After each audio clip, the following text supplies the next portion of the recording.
Hailing frequencies open, and welcome to Star Trek Discoverage, the podcast that boldly goes into excruciating detail about this week's episode of Star Trek Lower Decks. I'm your host, Aaron Coker, aka Caliban, and I think a good alternate title for the movie Jupiter Ascending would be The Elf Matrix. Joining me on the show, as usual, is my co-host. She's also the co-host of the Generations Geek podcast, a more or less family-friendly celebration of geekdom. It's Ella Pearson. Ella, welcome back to Discoverage. Thank you. It's good to be back. It's good to have you here and to speak with you again. How are you doing? Pretty good. It's looking like things are going to slow down a little bit for me here. I went to Harry Styles last night, and now I think that it's just smooth sailing. I'm planning on just loafing around my apartment. my busy schedule of events. I was so busy. My friend's birthday, Harry Styles, super difficult to work around. Yeah. How was that? How was the show?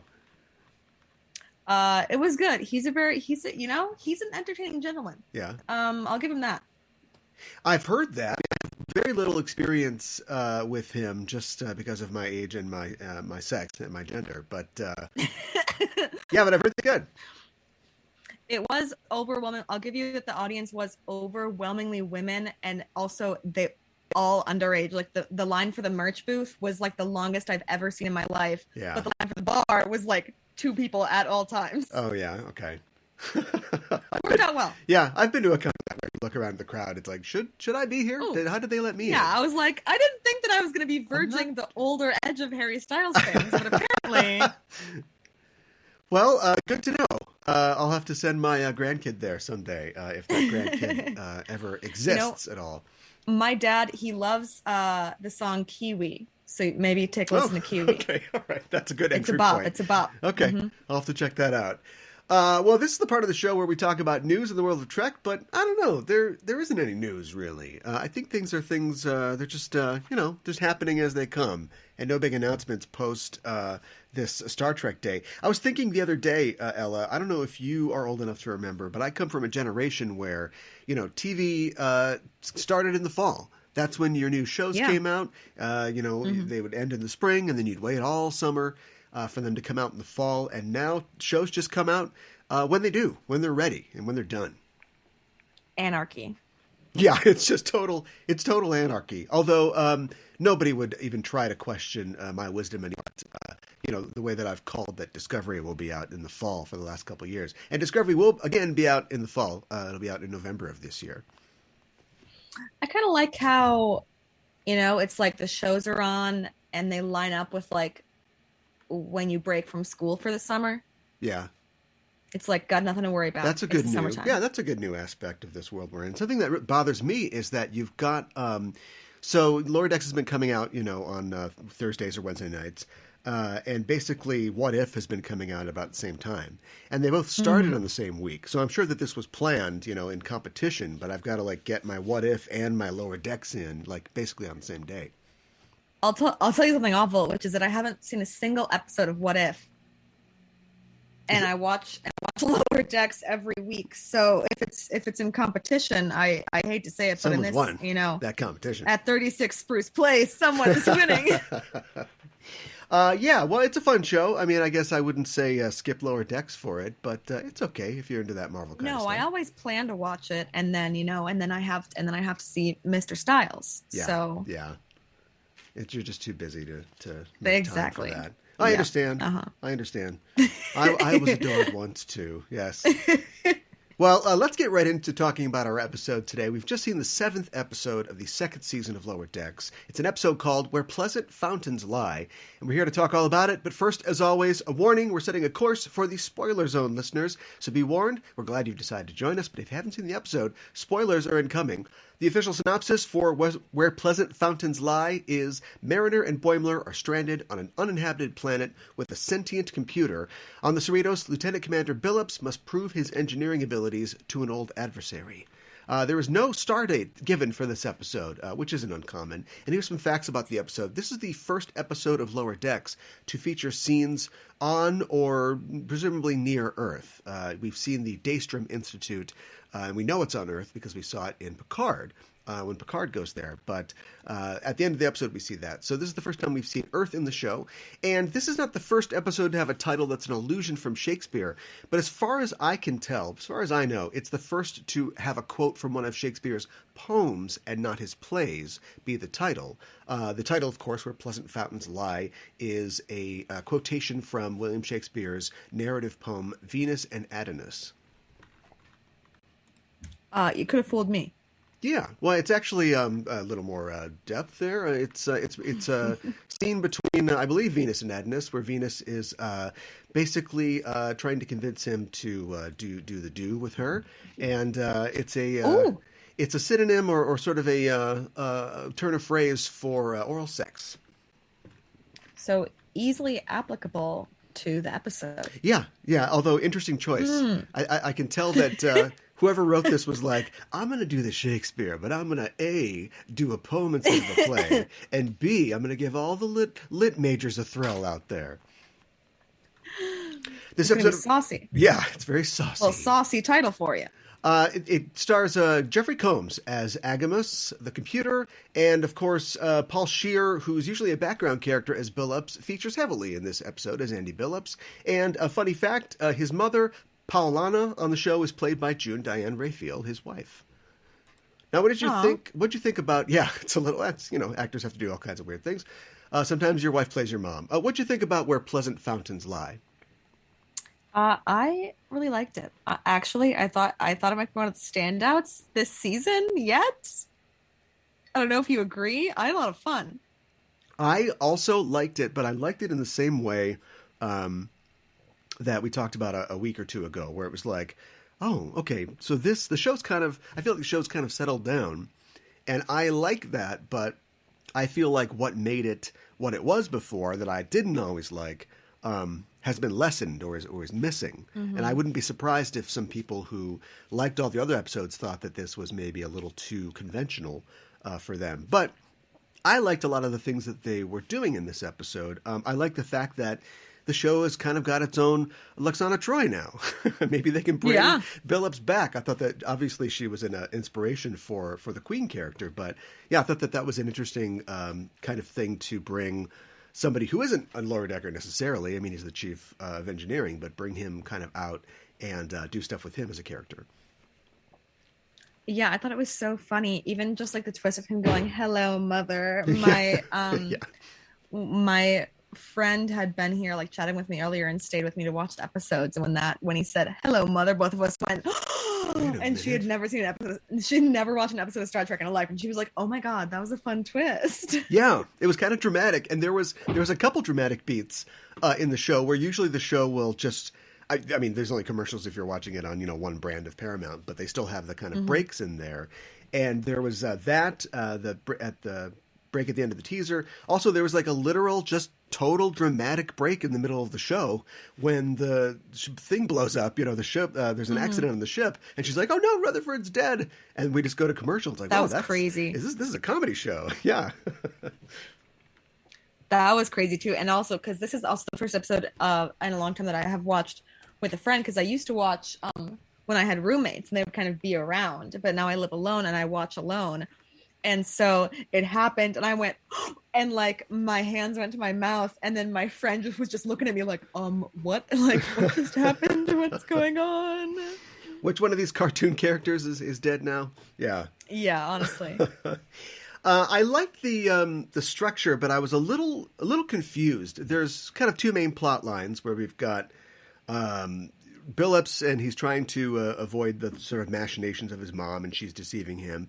And then we've got Mariner and Boimler on the planet, and Mariner has kind of a motherly relationship with Boimler sometimes, and he is deceiving the computer, but he's also deceiving her. And so there was clearly like a thematic kind of parallel between the stories. I just didn't know how they never really played off of each other, but they were kind of both taking a certain premise and kind of, playing it out in two different ways. Mm-hmm. Do you feel like it paid off? Kind of. Like, I just don't think that sometimes you'll see that in one plot line things go a certain way and in the other they go the other, and you go, oh, okay, I can see how they comment on each other. I thought that it just happened to have two plot lines where there's two characters. One has kind of power over the other, and there is a deception between the two of them. But I didn't think they really commented on each other. It was like a double cross, a pair of double crosses. Yeah. I almost feel like that's kind of how it has felt with Lower Decks. It's like the A plot and the B plot are like very the amount of similarity between them is very small. Yeah. Does that make sense? Yeah. I think that's true. Sometimes they're really connected though. Like the other day I watched Veritas again, an episode from the first season. It's the one where everybody is like testifying at the trial, and it's like three different crazy scenarios. You know, Tendi joins like a crack black ops team, and Rutherford keeps rebooting his thing, and the cool thing is that they all seem it's like a Seinfeld episode. All these things didn't seem connected, and at the end, it all turns out that they were all, you know, part of the same tapestry, and that's really neat. And you can't expect every episode to do that. I just was wondering if I had missed something in how the two storylines were supposed to compare, but maybe they don't have to. I mean, in one of them you've got the Luxana Troy situation, and then the other one is like a classic Star Trek thing. It's the shuttle crash, and so they've got a shuttle crash episode, which they also combine with Evil Computer episode, and they combine it with a dangerous hostage situation. You know, where you've got a hostage, and it's like, don't talk to him. You know, don't do anything that he says. He's going to try to trick us. He's going to try to get away, and yeah, just for somebody who's like into like tropes and you know, examples of things in media, it was like, oh, this is like a layer cake of things. Yeah, I mean, I feel like that's like what, like before on the show when we've talked about the episodes being, or I guess when I've talked about them being like a little disconnected, I feel like that's what it's been like. It's like the A plot and the B plot are like totally different things, and which is fine. But like you said, Veritas is really a standout episode as far as like just quality and like, I don't know, I felt that is a really good episode of television and of Lower Decks. Yeah. And we haven't seen a ton of that from them, at least this season. Yeah, I think the show is still trying things out. You know, it's had some very getting their sea legs, their space legs. Yeah, it's had some really wacky episodes, and it's had some episodes like this one. And I'm even trying to remember what happened last week. Oh, last week was the thing with Tendi turns into a scorpion or something like that. But anyway, but it's had some very like classic Star Trek-y, you know, plots. Something that I talked with Mika Hana when she was on last week was this idea that I've seen, this theory that I had where I feel like a lot of the elements of the show have been almost more fantasy than sci-fi. There are a lot of things where, you know, we see this in like TOS and early Star Trek, but you'll see like a character gets godlike powers, or there's like they find a science thing, but they spill it and it turns into a monster. It's almost like a magical thing. And then I was just like, I just dropped my phone when this episode was just literally, there's a race that has like dragons and swords and they play lutes on their ship. And I'm like, wait a minute, stop, but get out of my head, show. Yeah. Yeah, but for some reason everything it's on purpose. Yeah, the Dragon's Breath warp drive. It's like, it's just antimatter. Yeah, that's just interesting. I'm sure they're not listening in on my thoughts. I hope not again. But, I mean, they could be listening to the podcast. We can't cross that off of our list. Yeah, that'd be a real quick turnaround for an episode. But yeah, maybe that's what they're doing. You never know. But I like the idea. Do you feel like that's a side effect? A side effect of having this like finally an animated format where they can do stuff like outlandish stuff like that. Oh, sure, and not be limited by what they can build and things like that. Yeah, like it's a side effect of like just being free to do anything they want, whereas like definitely in Disco they couldn't just be like, oh, it's going to tumble over and then a big slug's going to come out. Yeah, well, they have a lot of money in Disco, at least not every week. Not every week. Yeah.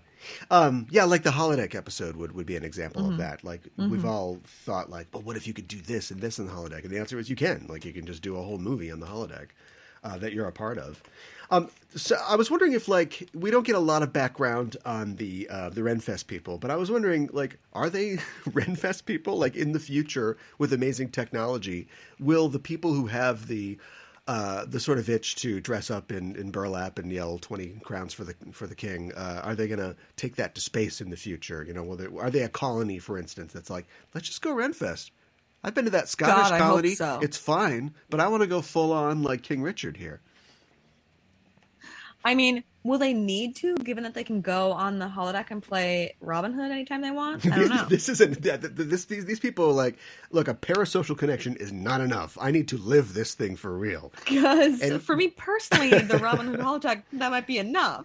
And what helps is the fact that apparently they've got dragons on their planet. So instead of just like dealing with them in a future way, they're like, no, we're going to put armor on. We got to fight these dragons. Very real. Yeah. Very real threat. The more I think about that, the more I like that idea. I would love to live there. At least, 2 weeks at least. Just try it out. Oh, bare minimum. I have to say that I really liked hearing Jeffrey Combs' voice, and I'm glad that they were able to get him on the show. And it's weird that you think about, he's kind of the man of a thousand faces, both on track and just in his regular career. And then we have an opportunity to like give him an animated face, and he goes even farther. He becomes a computer. Like he becomes something that doesn't even have a face. He can become anyone. Yeah, that's in his contract. Yeah, that's in his Star Trek contract. He has now become a computer, who at the end of the episode gets locked away with all the other computers. Like I think that was funny. Keith DeCandido, said that it was like the Raiders of the Warehouse or Raiders of the Lost Ark warehouse, where they're all just sort of stuck in there yelling at each other. If anything's going to come back, and they did this last year, they had like the Packlids come back. I think that could come back. Like what if he comes back at the head of an army of evil AIs who all just need to plug that would in, be good. Just need to charge their phone. Took over the Daystrom Institute finally. Bit. Yeah, get payback for Data and everybody else. That'd be good. Tonight there was not a lot of the kind of references that we have sometimes, but they did specifically mention we should bury this. Remember, like Data's head. And it made me think, if they live in this universe where they can have access to, they can basically watch Star Trek, right? They can read the logs. It's like having all the pocketbooks. Do they then have to interact with the narrative in a different way? And like from a meta perspective, when the writers are writing the story and they put their characters in a, say, Return of the Archon situation, do they have to be careful to make sure that the characters are self-aware in that and they don't just fall into the same thing that, a normal person would when they enter that situation? I bet most of the time, right? Or with at least these like outlandish things that, the standout logs that they definitely would have, the assigned readings at the Academy cover the burying of Data's head, etc. Yeah. So like for some of those, the standout events in Starfleet history, I'm sure. It's kind some of the smaller ones, I don't know. Yeah, maybe the little ones. Like, remember that reading and the thing, and they're like, I didn't take that elective. Yeah, right. I didn't have the fourth season of TNG. Yeah. Because it reminds me of The Naked Now and The Naked Time, where Riker's like, somebody taking a shower with their clothes on. Hold on for a minute. And, he looks it up in the log, and he's like, oh, yeah, everybody got really drunk and they invented time travel. So that's how we'll counter this. There's a precedent for that in TNG. Mm-hmm. Yeah, I don't know. I feel like if I worked for Starfleet, I would be spending any down. When you're at work and it's like, oh, there's nothing to do, but you could be. There's always this something that you could be doing or could be reading. Yeah. Any downtime on the Starfleet job, I would be just scrolling through those Spock logs. Yeah. I'd be like, what was Spock doing, 5 years ago on this day? What was Riker doing 5 years ago today? So if I were the writer, I'd be like, they know it all. They've just done that. Like they're just in there in their spare peeking time. through. Especially like Rutherford. Like Rutherford would have them all on his brain drive or something. Yeah. On his brain drive. Yeah, I would think that like Spock's logs would be very dry. I think that he would give you the facts of what happened, but he wouldn't describe like the totally awesome like backflip that he had to do to like, he'd just be like, and then we defeated those, and then I scanned this. You have to read Kirk's log first and then Spock, so you can read. Yeah, it's like it's the commentary on the There you go. Yeah. You have to learn when Spock says, I had to resort to violence or whatever. That means Spock did a freaking backflip, Right. Vulcan pinch, Yeah. crazy stuff happened. And Kirk's like, well, I opened with a double leg drop kick, and then we got Kirk's like, all the women swoon. Yes. There's another sort of entry or chapter in the whole Tendi Rutherford thing this week, and I understand like the idea of a will they, won't they, but they will, right? They have to eventually. I'm more invested in this than I realized I was. You know, I don't know, because I feel like them from the beginning, they've been like best friends. They've been the friends. We get to become best friends all over again. That whole thing. Yeah. And I'm still kind of on and I've said this before, if there's gonna be an end game, I do think it's gonna be Boimler and now everyone's name has left my head. Boimler and a Mariner?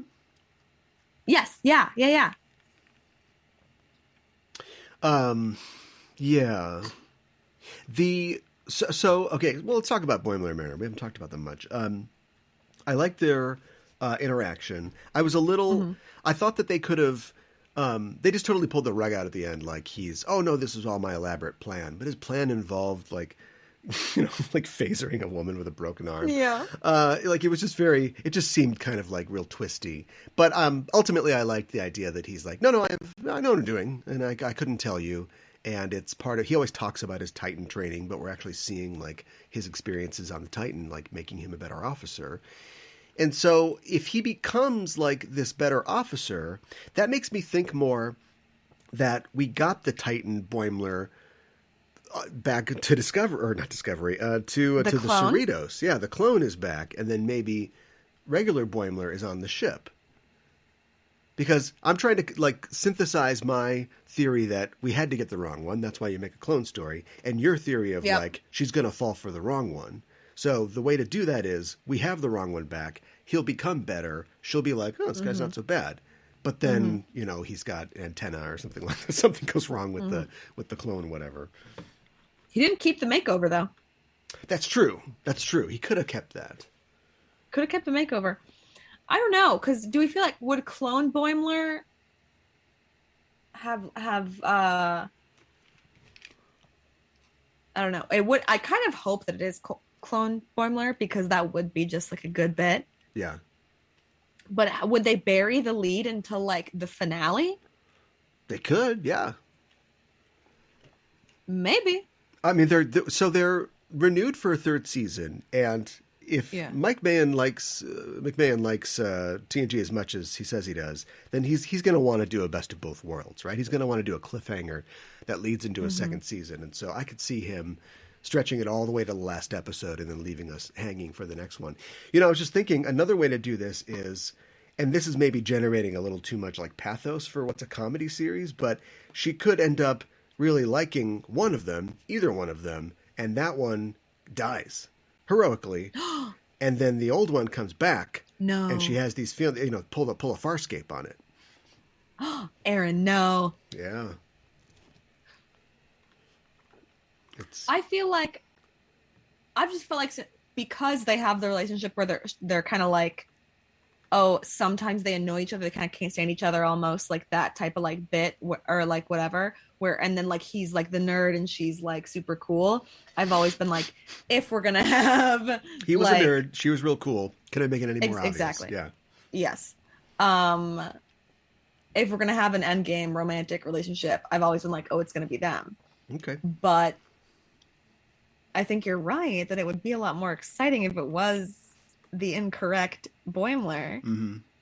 Although it would be hysterical. Yeah, if she starts to be like, oh, he's not too bad because he's being cooler, and then she runs into the old Boimler and he's still a nerd. He's like just doing Riker's paperwork. Yeah.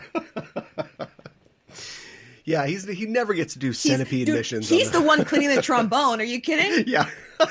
Yeah, right. Oil my trombone, Boimler. Yeah.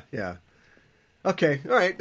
We're building something great here. We're really shippy for this show. I mean, we've never shipped so much for other shows, but just a lot of energy, a lot of couple energy in the air. I think other shows, it becomes obvious within a few episodes. It's like, it's obvious what's gonna happen where. Yeah. There's, you know, a long look or something, and here it's remained a mystery. So we gotta put our tinfoil hats on about something. There's also an element of like answering fan demand or subverting you know, like fan demand and pressure. And so maybe because when the show is short both in length and also in season and comes out quick, maybe they don't worry about that so much. Or maybe they run right to Twitter and go like, oh, everybody's talking about, you know, this person and this person, but they're kind of doing their own thing. But I think you're right. Like if we were in a second season of another show, the writers would already know who was supposed to be with who, and they would be drawing it out. Yeah. Or maybe, you know, it is a cartoon. Maybe it's just not the same because, you know, a live action show, you get to do the whole like chemistry thing with the actors on screen. And you know, this is a cartoon; it's not quite the same. Yeah. So maybe they're just like, oh, it's not. It wouldn't be as engaging because it wouldn't be like, you wouldn't be able to see the spark between these real people on screen. I don't know. I suppose. Well, no romance for Billups. Thank you very much. He's good right where he is. Him and his mustache for life. Him and his mustache and his warp drive. Anything else you can think of to say about this episode as we wrap up? No, except for that, I just really enjoyed myself. I feel like I've been a little bit, not negative, but I just haven't felt like the past few that I've been on the show for, were standout episodes. And I'm like, this one, I was like, okay, we're silly goofy. We're having fun. Yeah. And I enjoyed it. Yeah, it was strong, good pair of storylines and a little bit of ribaldry in there as well. And pleasant fountains. Well, that's it for our show this week. Thanks for joining us, listeners. And if you like what you hear, you can follow us on Facebook and Twitter at EISTPod for updates and to get notified when new episodes of both Enterprising Individuals and Discoverage are released. And you can tweet to us on the show by using the hashtag Discoverage or email us at eistpod@gmail.com. And while you're on the internet, why not head to your listening platform of choice and subscribe to our show feed. Give us a rating and review because it really helps us out. If you want to help the show grow, stop by our Patreon page at patreon.com/EISTpod. And as always, if you like the show, tell a friend. Discoverage will return on September 30th for the 8th episode of Season 2 of Star Trek Lower Decks, and we don't know the title, and I couldn't find any information about what it's about this week, but we will be here next week on Thursday to cover it. We'll be going live once again at 8 p.m. Central, so join us then. You can follow us on Twitter or Facebook at EISTPod to get notified when we're live and broadcasting. And in the meantime, why not check out our main show, Enterprising Individuals, at enterprisingindividuals.com. Every Wednesday on the show, I have a special guest to discuss in excruciating detail a selected episode from a Star Trek series. We also have news from the Trek sphere and interviews with special guests. Our latest episode just dropped, and on it I'm joined by Darren Mooney of The Escapist to talk about the original series episode, That Which Survives. And we also talk about the way that the third season of TOS is full of storylines of death, sickness, and decay. It's fun. So you can hear that at that episode at enterprisingindividuals.com or wherever you get your podcasts. Ella, thanks for joining me as always, and remind people where they can find you online. My home podcast is Generations Geek. I do it with my dad. We just released our new Sherlock Holmes episode with a special guest. All right. It's a little bit of a callback. One of the first episodes we did when I was like 13, 14 was a Sherlock Holmes episode. Okay. So if you want to, you can go ahead and listen to me when I was 14 talk about Sherlock Holmes. Me now talk about Sherlock Holmes. I don't know how much has changed. But you can go ahead and find that at Generations Geek on all social media and wherever you listen to podcasts. That's great. And you can find me at KA1IBAN on Twitter and all the shows on the Just Enough Trope Network at Just Enough Trope. And that is it for us. Thanks for listening, and we are signing off. This is Aaron for Ella saying live long and prosper.